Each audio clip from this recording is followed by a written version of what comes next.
Welcome to a brief but what promises to be a fascinating discussion on the impact of COVID-19 on the design and the number and choice of doors and windows in real estate. Representing the industry are our guests, and I would like to welcome all of them. Amar Tendulkar, Chief of Design and Sustainability at Mahindra Life Spaces. Architect Indrajit Kembhavi of Kembhavi Architects. John Alok DeCruz, Director Projects, Morphogenesis. Mario Schmidt, Managing Director of Lingel, India. And Captain Rajesh Sharma, Managing Director, Integrated Facilities Management and Asset Services at Cushman and Wakefield. Gentlemen, I'd like to extend my hearty welcome to this webinar. Like all things in COVID, we must have this virtually, and I virtually welcome you.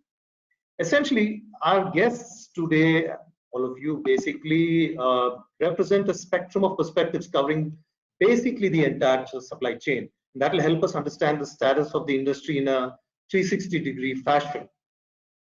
The COVID pandemic has impacted every single industry we know, and real estate and its components are not spared.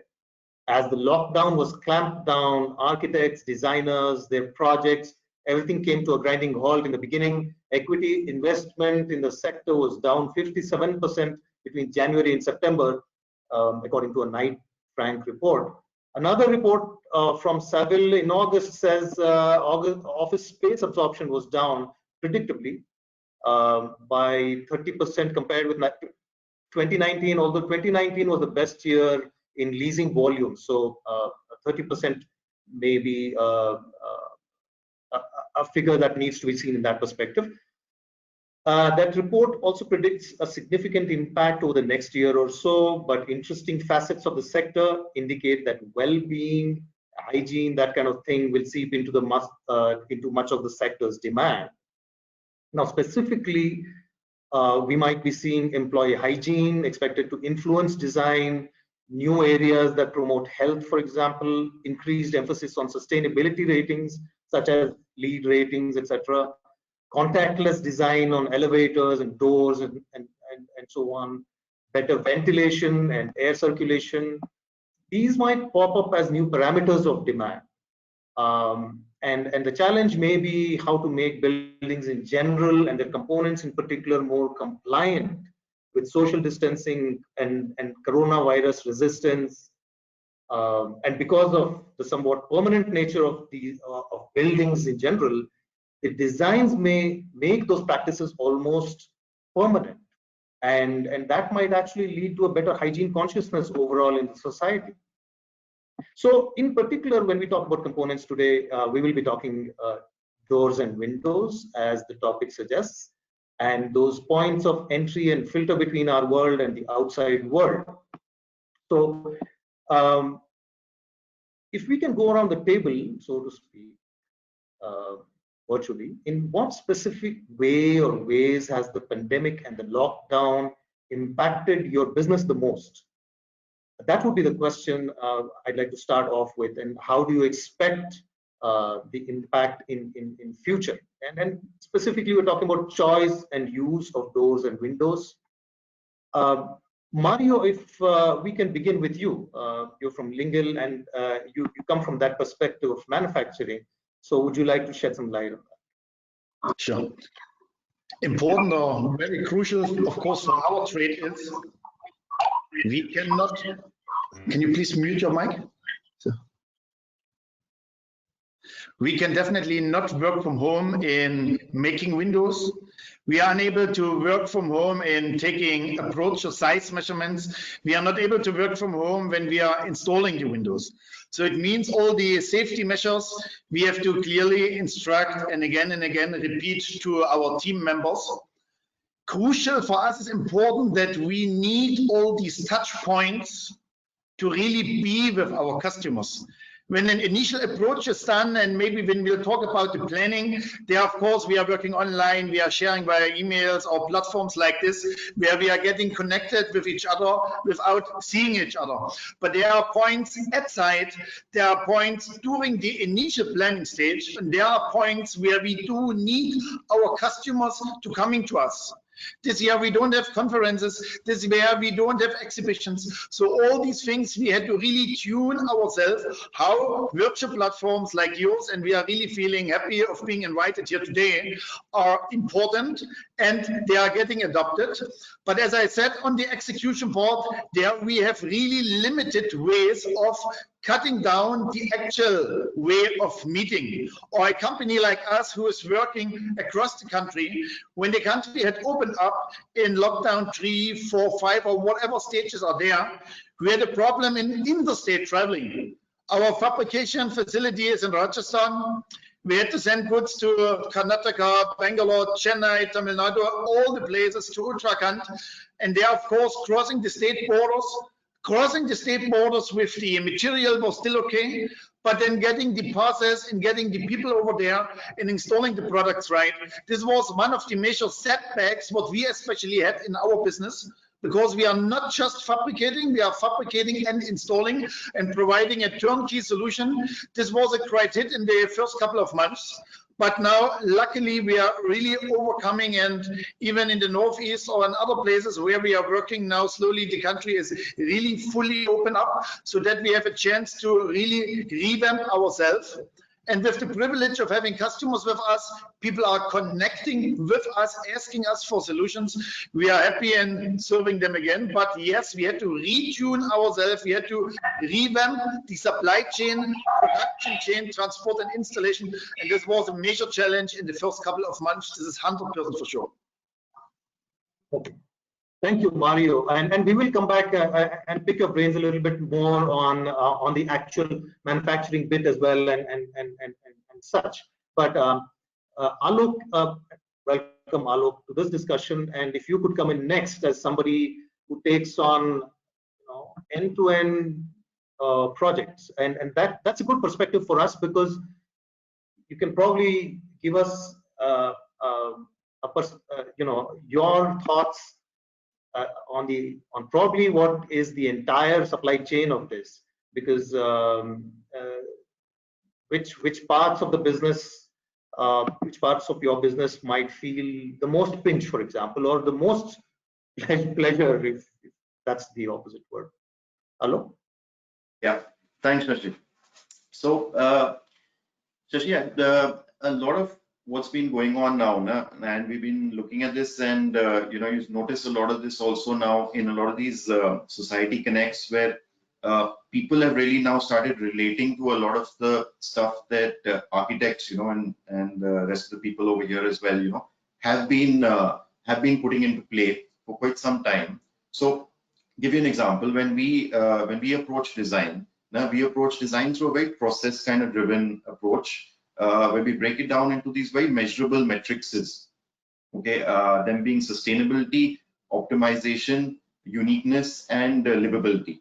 Okay, and each of these, deals with a certain part of, the entire program that we're bringing across. So sustainability deals with, the entire master plan of a site, coming down to the building level, and how do we create architecture today, that sits in a certain context. A lot of this, remember, is not new stuff that we're inventing as well. If you go back 5,000 years, you stepped into a fort or a palace or a haveli or a bauli, you'd naturally notice that they would, they'd utilize daylight.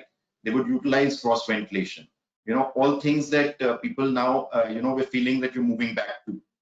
Those windows have a lot to do with that. You step now down to uniqueness, which has to do with the elevation, the entire facade, or livability that has to do with interiors and landscape, and how those two integrate. How do you integrate the indoor with the outdoor? A flip side of all of this would be, in today's day and date, we could design a black box, for example, that had no windows, now was completely sealed from the outside. We could air condition the entire space. And because we dropped the air conditioning load down, because we had no heat coming in from the outside, LED lights are almost insignificant power-wise. You'd be much more energy efficient on a black box. However, at the same time, now people have really started looking at it and feeling it. When you're working, sitting in your home, you experience sitting next to a window, not sitting next to a window, not being connected to the outside, having too much of sunlight, not being able to control glare. So I think people have truly now started to feel these things, and good design or good sustainable design, can very well get us to resource optimization, but can also get us to a great level of health and well-being, which is what you just mentioned. So when you say these things have changed or there's some realization, you're really talking about a post-pandemic kind of situation where more people are indoors and more people have this realization. We will come back to you a little bit more on the actual, how it's affecting architecture, for example. But I would like to now welcome Indrajit to the discussion and ask him how's business been post-pandemic and what has changed basically. I think the situation has become very interesting post-pandemic. In fact, there was a time where we were feeling that business would be at an all-time low, but contrary to our popular belief, I think business is pretty high. We can see a little bit of laggardness in commercial spaces, but I think there is a huge amount of activity which is happening in residential spaces. And today, the buyer sentiment has changed, and people who intended to live in rental homes, co-working spaces have started moving to buying their own spaces. I think this has led to a spurt in demand across cities and across developers. Obviously, the people are more keen to move into ready-to-occupy projects right now because they see that they can start, the livability comes very early, and as well as with the complications that took place in the real estate market and the consolidation that's happened around. I think people are more more keen on getting into the ready-to-occupy spaces. But of course, this demand will definitely, the entire space would get occupied shortly, and the demand would dry out there. So I'm sure new launches also would be something which people are looking at. And in fact, we had a few projects which got launched recently, and the response was phenomenal. So it is actually what we can see is probably now residential is going to be the driver for real estate in the coming days. And I feel there is going to be a huge thrust in terms of real estate development. I think what we need to do is design buildings that are extremely sensible, extremely practical, at the same time extremely green, and people understand the limitations of being locked in now, and they want to be connected to the world outside. And I think houses have to get smarter and they have to get more sensitive. It's not merely about FSI or space now, but it's the entire livability matrix has changed, and it was always there, but people were neglecting that. But I think now the focus is primarily on that. So I'm sure we are in for very exciting times ahead. Thanks, Indrajit. Amar, do you agree? I mean, has business been better than before, especially in the residential space, or is there a challenge you want to shed some light on the business impacts of the pandemic? Well, I mean, pandemic. I mean, the initial part of the pandemic, or the first 2-3 months of the pandemic, everybody was in a kind of a state of the shock, I must say. I mean, world has not ever experienced something like that, at least in our generation. And we always hear the story, something in the 1920 or something like that. It has happened when that plague had erupted all across the world. And, we see the pictures on the net, even those times also, how people were, I mean, the masks, like the polythene bags, were kind of used as the masks, and people were maintaining the social distance. And now, how again it has come after almost about 100 years. So those stories we hear, and but we also hear stories about some of the best inventions by Newton have happened in those pandemic times. So I think this, I mean, we always have been saying that alive the Newton in each of us or every one of us. So we look at this opportunity in terms of how do we kind of bring in the kind of the best things through our business. I mean, there is a saying that the market shrinks. The value products sell the most. That's where the hypermarkets do the most. In this kind of a market. So in terms of the housing sector, also what is important is that when there are, let's say, 100 products available in the market, and and within this market those that are available, and then there are limited people, limited clients, limited customers, then the customers will always go for the best available in the kind of investment opportunities or the monies that they will have. So every developer in this kind of a market will try to achieve the best, in terms of what is the kind of a customer need, what is his learning from this pandemic. So our learnings have been that, people are looking for the good response to the climatic conditions, good environment, good hygiene, good livable spaces. The spaces, those they are convertible. All those things, as a kind of a learning. When the markets were good, everything was selling. Okay. Now it is a time which has come that we have started becoming more sensitive about the customer's need and started providing, most out of whatever we are doing in terms of the customer need. And that's a kind of a niche that we have started getting into. We have got a good brand. Mahindra is a good trusted brand. So that's where we are also getting the advantage. And we have our commitment, which is a proven commitment towards the sustainability, which is giving us a kind of a cutting edge over other products. And it's a kind of a constant. We are working with Alok, we are working with, some of the other good architects we have been working with. And these architects, they are very sensitive architects. And we believe in them, giving the right inputs to them and ignite their creativities. And, it's like a collective assimilation of the knowledges, which brings in the kind of the best of the products. And when we bring this kind of a products, I must tell you, we have got some of the best results. Some of our projects, we have achieved the sales of about 300, 400 apartments in 3 days time and 4 days time in a couple of our projects. Because people have realized these products are the differentiators. They will get the best value, they will get the best for their next generation in our products.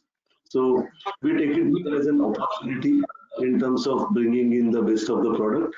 And if you deliver that kind of a product which touches to the customer's hearts, customer needs, I think it will be a kind of a good success even in this market.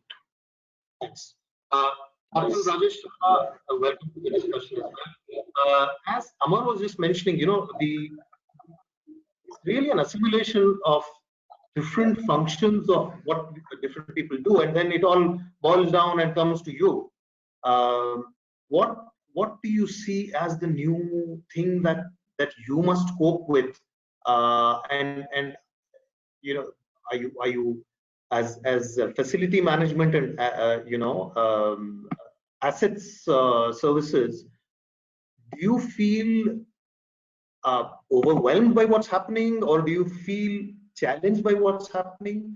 How are you coping with this? Great, Shashi.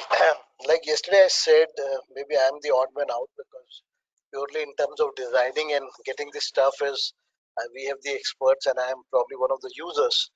Pretty interestingly, in our world, we manage all segments in the industries. For example, whether it's commercial, whether it's retail, and whether it's residential, we manage everything. And if you really ask me, whatever inputs I have from my teams across, very interesting data point came in. So for commercial, people are still not very sure in terms of how do they see this in terms of change of design. And when I'm saying so, this is very specific to doors and windows, what we wanted to speak about today, because a lot of companies are still debating in terms of when do they really want to open their offices.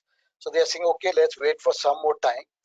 And coincidentally, this is that reaction that who opens first, and people really want to see, because this is more about hygiene and health and safety of their employees.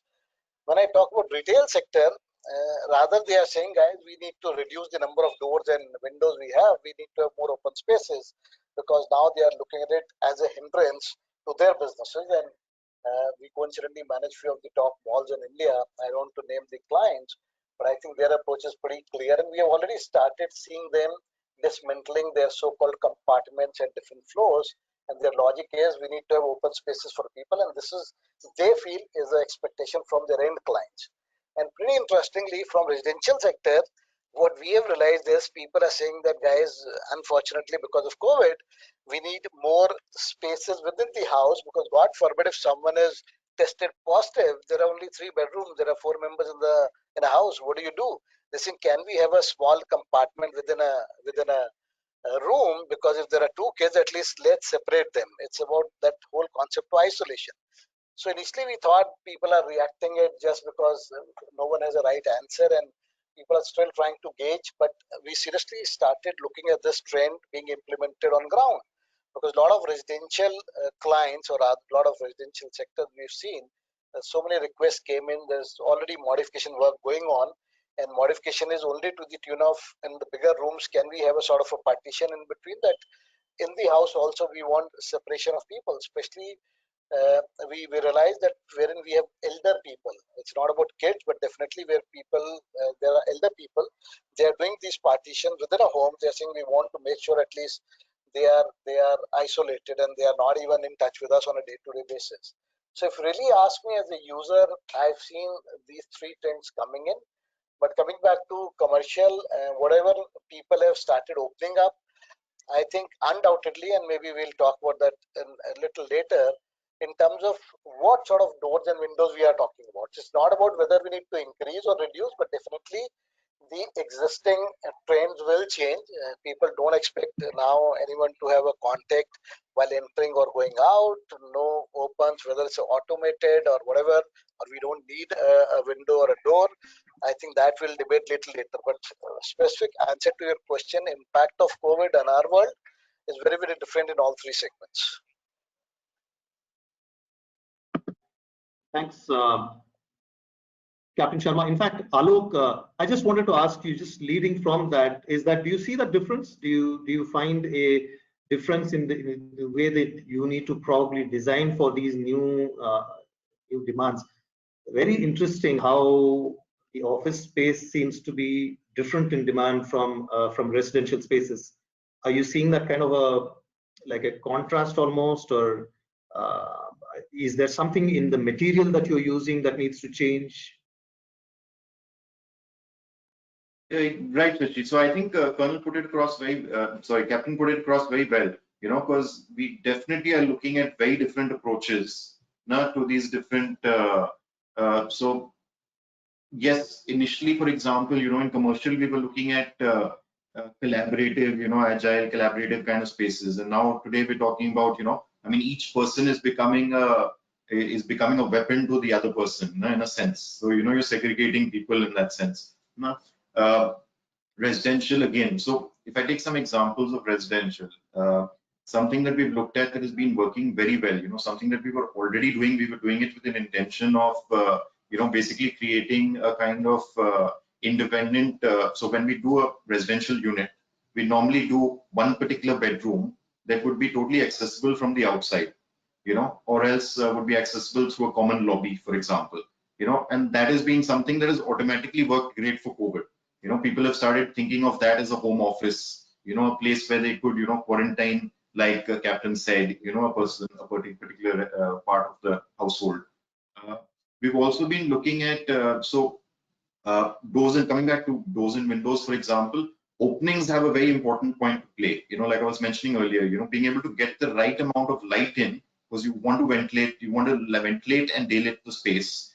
Ideally, a lot of experts have also been mentioning this, you ideally should just move away completely from any enclosed compartments, any air-conditioned compartments, for example, that are non-accessible.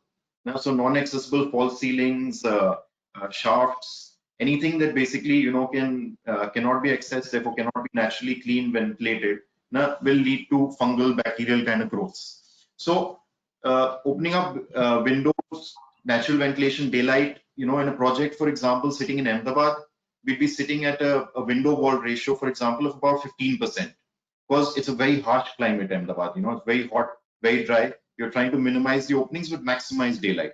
In another project that we're doing with Amar, we're sitting at about 30% window wall ratio. Now that is sitting in Mumbai, because obviously, the experiential value in Mumbai is of having larger openings, but we then had to approach the project very differently, so there are large verandas that shade each window, they're all recessed in. We've got a complete central forest that existed on that site between the residential towers, and that naturally just creates a cooler kind of microclimate between the residences and then gives them great views to that. So very different approaches to different projects, even in different regions, but same typology.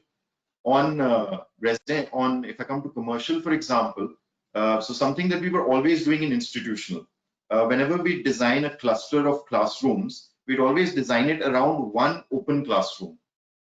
So one classroom that did not have walls. It was exactly the same size as a typical classroom, but it basically became an outdoor space, indoor-outdoor space, covered veranda space, where they could use it as outdoor learning. You could use it for yoga, for dance, for workshops, for pottery, so multi kind of faceted spaces, exhibition space, stuff like that. And we would normally tend to build in certain rain screens or protections so that you could also partially enclose the space if you ever wanted to. Now we've seen that actually start to take off in certain commercial spaces. So now when we design large commercial footprints, we actually end up designing one module in the facade as a completely sliding, folding, openable, module. That particular office that may not be, you're connected to the lifts now by, you're 10 floors up or 15 floors up from the ground plane. With the kind of people and movement through lifts, that becomes the bottleneck. So can we create these little green verandas, that can be closed off and used as office space, or can be opened up and used as breakout meeting spaces, lunching spaces, things like that. Right. Thanks, Alok. Indrajit, I want to come to you and ask you how, so are you using more doors these days, more windows or less windows and doors in your new architecture, in your post-COVID architecture? Frankly speaking, I feel that certain functional requirements will never change. And it's going to be a constant. Your door is either a partition medium or it's a privacy medium. And when it comes to windows, it's an inevitably to get in the light and air and also offer you day views and keep you in rhythms of the sun. So today what happens is that it's the typology of material that changes. I think the glasses that we were using earlier were clear glasses. Today we're going for performance glasses because end of the day people are spending more time in this particular space.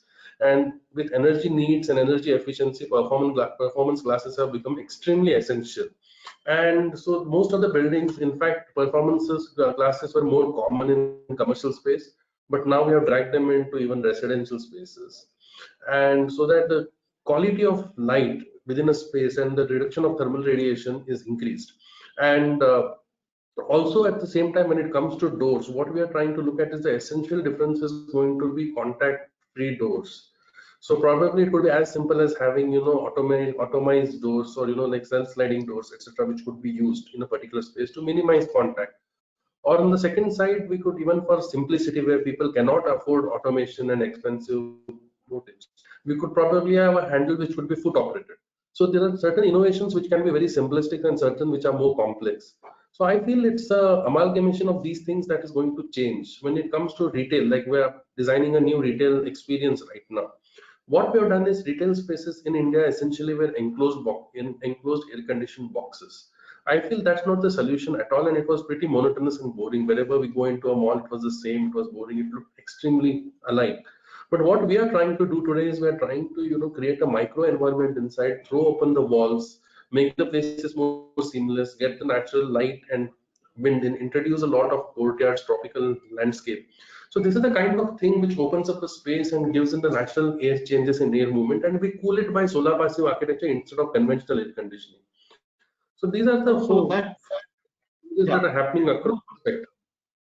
How does prefabrication impact your activity per se? Because, and I'll take this next to Mario as well, because I think this is going to be a very interesting new development, especially in India, right? As of now, we, especially in retail residences, I think as of now, it's not a big topic at all, prefab. We do have, of course, in commercial, we have done for one of the large steel giants in the country. He is making steel fabrications and prefab fabrication for hostels and his university is what he is doing, and large commercial spaces. But for normal residence villas, I think as of now, it's not a topic at all. Also what we found in our product, what has changed, first point was what Mr. Amar rightly said, reliability. Also whoever's a buyer, everything is somehow uncertain. Is he a trusted person? Is he able to execute my order? This is the point number one, which has definitely really changed, that people are looking really more in detail, who is the right person to work with. And then when we talk about new products, yes, a window which is hundreds or elevation or light coming in since thousands of years, it's quite difficult to make a large impact, but I think it's small steps what we feel now, and where we have also after COVID introduced a lot of things. People were bound to stay at home. Now we had opened the doors many more times than previously. When we are not able to go out for vacation, I'm locked inside, and the door or window, which usually was open maybe 2 times or 5 times a day, is now multiple times in use. Now people are asking for better product, long last, asking all out of sudden the hardware cycles, how many cycles I can operate. So there are a lot of additional knowledge which has reached now to the consumer, and we are really happy with, because previously this was not a point at all. Security, what we have introduced, which is a product which we have since a long time, but recently we took the initiative of putting new glazing and hardware systems, really positioning them in a large way. It was always there, but it was somehow not a matter. So now people want to be secure, being at home, want to be in a more secured home. Or ventilation, very important point. There are superb ventilation systems which we in Lingel are using in Germany. Now we have modified them that in India, where I don't have much of a temperature difference between inside to outside, because the ventilation systems are working actually on a temperature difference. Here we don't have much of a temperature difference, come maybe only in the hills. There we are putting additional exhaust fans in, so that what we know that per person, per hour, per room, I need at least 300 cubic feet of fresh air. How can I actually do this? What compromise I have to make when I need to make the air conditioning, and what can I do when these are non-air conditioning rooms? Also we are really happy with solutions which are available since long, but now everyone is still looking, oh, what can we change now, what is new? People want to explore, and this exploring has actually really changed, because we can move on the way it was before, and the worst thing would be when after 1 year again we would go on. Energy is quite cheap in India, so I'll put one more AC inside, I'm going to heat up our planet further, or people are looking really for something sustainable, and at the same time looking forward, how can I improve my indoor climate? Also these are points where technologies are with us since long, and now to do we have really the chance to introduce them in the right way, in a really large way, and where people are happy and ready to adopt and to, I don't want to say experiment, to use them, because whatever is there is widely used in Europe, and now for India, I'm happy to come in with all these products. Well, see, the customization and technology, they sometimes, you know, when you are talking about technology use, sometimes it can, you know, if you combine that with the prefab, for example, you talk about volumes.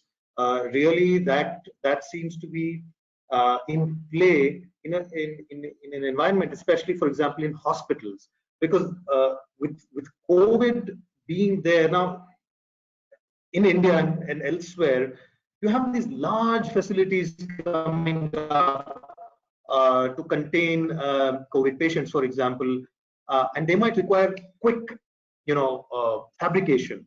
Mario, staying with you, I mean, so are you saying that you're still not seeing a movement towards an what might seem an innovation to India, but really it could be prefab or it could be other kinds of things? Mario, and then I'll come to the others as well.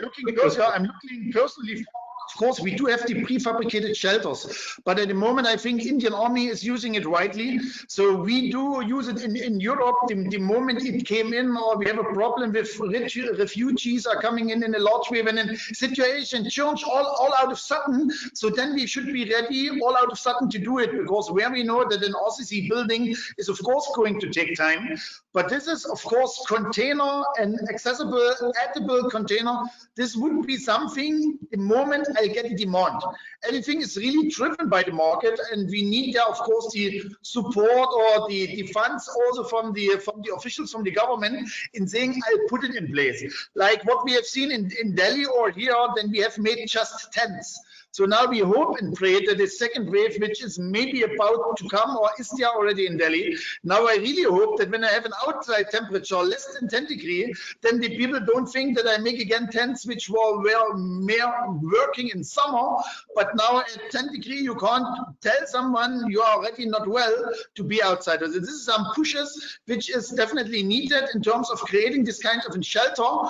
But to make it in a large way usable later around there, I personally doubt, because there are a lot of limitations in terms of design and in terms of aesthetics. Practically perfect, but aesthetic, I think this would be the game, the killer, that those things are getting widely adopted, my personal opinion. Thanks. Amar, if I may come to you next, as far as the design part itself is concerned of doors and windows, now you're using a lot of these tilt and turn windows, right? I mean, with India Bulls Blue and Lodha, you started using that. Is that a new demand, or is it a new innovation? How is that working, Amar? Sorry, I missed that first part of the question. It was a bit kind of unclear. Can you just repeat, please? So you seem to be in your designs using tilt and turn windows, right? I mean, you use the different kinds of these windows, and in an Indian situation, is that working? Is it working for a certain kind of residential spaces, or are you using it elsewhere as well? And why? Like, where is it coming from? So Shashi, what has happened is, see, I mean, it's an entire industry graduation which has happened, over the years. I remember my parents' place, where we used to live at Shivaji Park, load-bearing buildings, the walls were about 1.5 feet thick, windows were wooden windows with the glass panels, old Art Deco homes. From then, people have started moving into the RCC buildings with, and the first windows were the, which you open, the MS GI powder coated windows, and you open. Then came the era of the aluminum windows, sliding windows, and with the, the Western influence has started coming in, curtain glazing buildings have coming in. A lot of this building, like Alumire has brought in, the tilt and turn window. First, they were the innovators of the tilt and turn windows. So now, in my last 10 years, I have done some of the, most astonishing tall buildings, high-rise buildings with Omkar 1973, Ultramonte, with Morpho, we have done Luminaire with Mahindra in Gurgaon. So what has happened in the residential building, when we look at all these things, the scenario totally changes from the commercial buildings where you see the high-rise curtain walls, then to the residential building. The users are very different, In the commercial, you have got the users, those are the professionals or the office bearers, those they work inside the building, and probably the maintenance of the facility staff. Whereas in the residential buildings, you have got you've got the homemakers, you've got senior citizens, parents, you've got kids, you've got homemakers, housemaids, servants, all those. So there is a complete cross section of the different age groups, as well as different kind of knowledge or different kind of behavioral patterns. Those they use these windows, because windows is something people will go close. Everybody wants to stand over there. Everybody wants to have the ventilation from there. You need to have, with all this segment, the safety, security, all those things have to be taken care. With that perspective, as we started going up, people have started realizing the importance of, the windows shattering, windows breaking, the whistling sounds coming in. I'm saying the kind of pros and cons of having chhajjas to the RCC chhajjas to the building.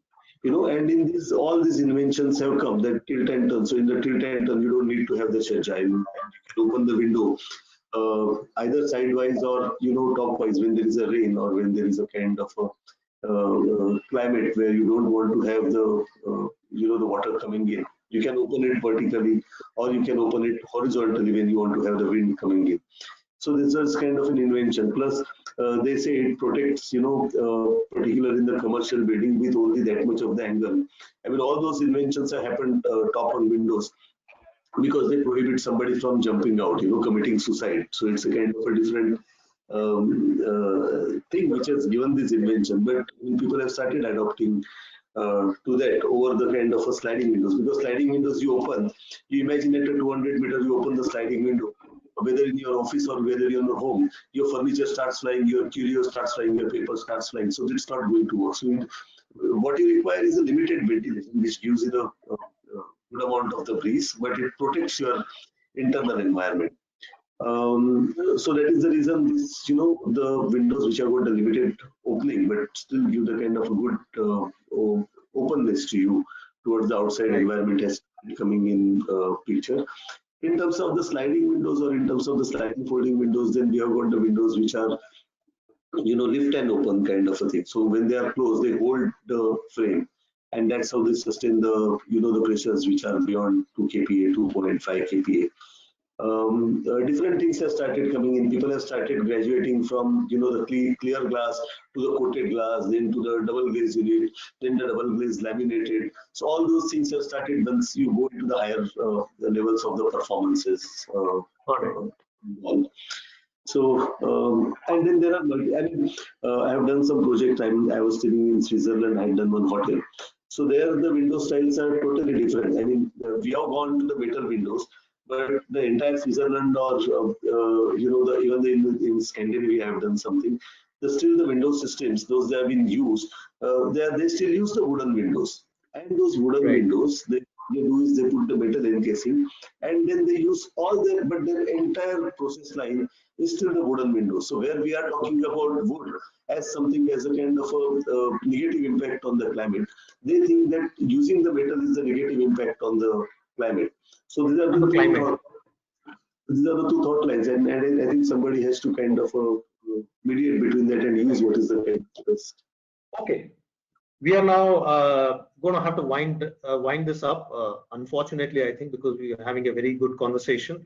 Mario, I'll come to you first, and yes, but you can also combine your answer with quick key points when selecting windows and doors. So you can combine your answer with your response.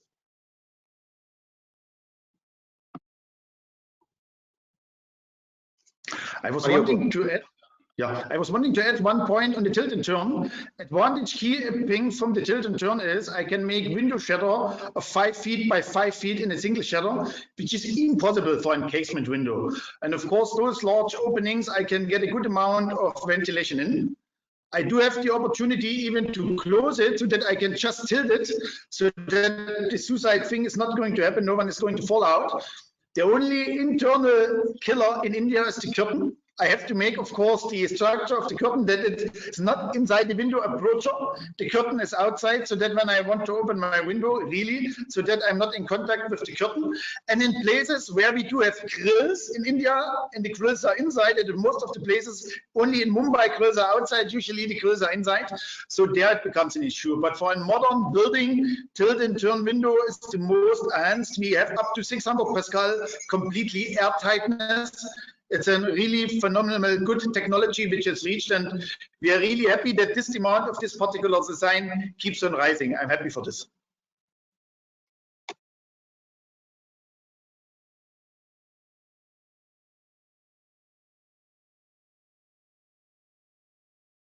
Shashi, you're muted.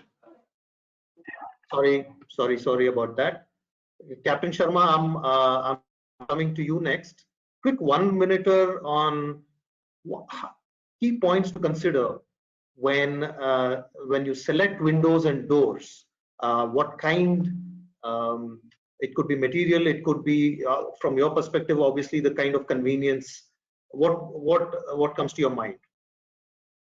Thanks, Shashi. I think very clearly there are two aspects to that. Number one is we are talking about future, and one is we are talking about existing stuff. So first I'll talk about future. Everyone is saying what we have gone through.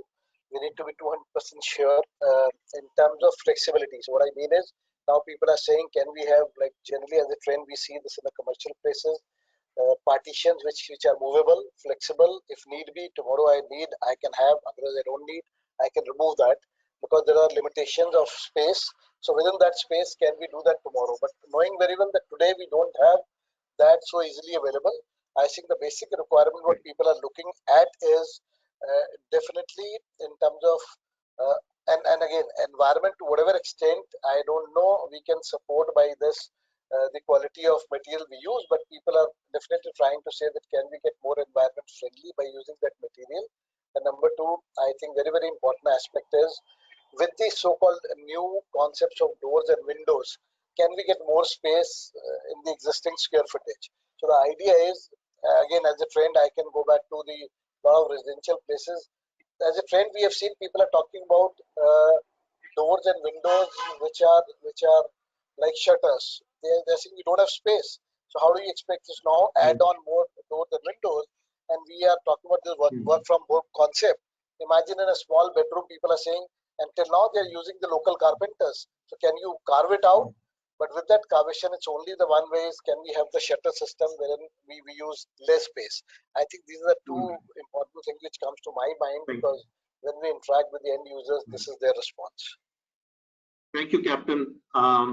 Architect Indrajit Kembhavi, if I can come to you next, the future trend. And can we, do you want to focus a little bit more? We already talked about the kind of material we want or the illusion of space and stuff. Can you talk a little bit about sustainability as one of those factors or as one of the future emerging kinds of not demands per se, but something that you would like to work on? You need to unmute yourself. Yeah, I feel sustainability is the only way forward, the only realistic way forward, not only from terms of pandemic, but also what we have forgotten of late, which is global warming. I feel that it's the order of the day, whether it starts from insulation of spaces, better air movements, lower toxins. The newest threat that we are getting today, and which I'm sure are going to influence glazing and windows, is radiation. With 5G going in, radiation is going to be extremely of a high order and causing a lot of cancers. This is what has been studied worldwide. And I feel the kind of glasses also which come in now have to be embedded with technology which can reduce the effect of radiation without reducing the network. So sustainability is going to be at multiple levels, starting from air changes, thermal comfort, waste management, radiation management, toxin management, etc. And I think it's a must, and it's high time that like each and every building or each and every interior space that is built in is deeply embedded using all these systems and technologies which are already in place. Thank you. Thanks, Indrajit, a lot. Alok, you want to come in on this? And what would be your key points to consider in selecting windows and doors especially in a post-pandemic situation? So, Shashi, I think just a lot of good points have been made, and adding to that, so one with regard to something that we've been looking at over the last few years, and this is something that I mentioned also. We're definitely looking at some products that can come in, and give us these sliding, folding possibilities on the external facade. That definitely, so internal ones have been done in the past, but external ones that can be both weatherproof, and noise proof. Those are ones that we're possibly looking at, on both on the commercial side as well as on a much more, let us say, manageable rate, at the institutional side, possibly even in residential. So that is one. as architects, and I'm sure, Indrajit, Amar will also agree with me. For us, it's not also just the window section as such. For us, it becomes the entire that building section at that particular point. So it is the chhajja, the boxing around the window, a cavity wall around the window that hides the window. Because that window, yes, you're allowing daylight in. Sometimes you may have to enhance the daylight by creating a certain shelf or something in the window that bounces your light further in, if you're on deeper sections. Other times you're also trying to shade that window because the amount of direct light that comes in is going to create glare. So you want diffuse light in. Now, do you end up building, do you add a grill, or a jali or something on the outside? Because now a lot of these internal spaces are starting to be used as, be it a house, you have a TV. Be it a office, you are doing projection. Now, be it schools, you're teaching off TVs and projection. So how do you get light in? Can we maximize the cutting of it on the outside rather than drawing blinds finally on the inside, which kills everything? Then you've got all the heat coming in. Now, when you have the blind and you cut out the daylight, then you're never going to pull the blind up. You're going to switch on the lights. So I think that's that entire section is very important. Also becomes energy efficient. Thank you, Alok, very much. Amar, if you had one final comment within 10 seconds or 15 seconds to make, since you've already touched upon this point, maybe you can tell us if standardization is coming in the way of innovation or invention. No, I mean, standardization will never come in the way of the innovation. Actually, the innovation has to lead towards the kind of benefit of the masses, and where the benefit of the masses will be there, benefit of the larger section of the audience or the people is there the standardization and the modularization will definitely help. Having said that, there is always one hero, and then there are, the kind of multiple followers. So that, but we have to ensure that that hero is protected, or that somebody who creates that main original product, his business interests are also protected, and the mass copying should not happen. And that when that mass copying happens, there is a dilution of certain specifications and certain things happen, and it kills the overall experience and bad effect, or kind of mars the original product. So yes, with the innovation, I feel that approaches towards the kind of a modularization and towards the mass production without kind of affecting the original system. So, if anybody else wants to come in on this particular question very quickly, you can take that response. Otherwise, I'll start winding up now. Yours, the doors and windows. Another point, Shashi, with regards to you were mentioning prefabrication, and so a lot of this also happens to do with modularity and stuff like that. Another angle that we've been looking at it, especially from the angle of sites, has been not necessarily just in the restriction of time or cost, but has also been in the amount of labor, that is there on a site. So how much of work can we actually decentralize from the sites itself, so that most of the stuff is brought onto sites and we minimize the amount of movement of labor or gathering of labor on sites. And that's another point where, a certain amount of standardization helps as well, especially in the scenario. Thank you very much. Right. Thank you, Alok, and thank you everybody for a delightful discussion on your what's estimated to be a 15,000 crore market, where everything from creativity to innovation to demand, it's all sitting on this kind of base where it's a combination of creativity and demand and sales and marketing and everything together. We will share the recording and the creatives with everybody very shortly. So once again, I'd like to thank everybody for their participation today. Thank you and goodbye. Thank you. Wonderful meeting everyone here. Thank you, Shashi. Thank you so much. Thank you.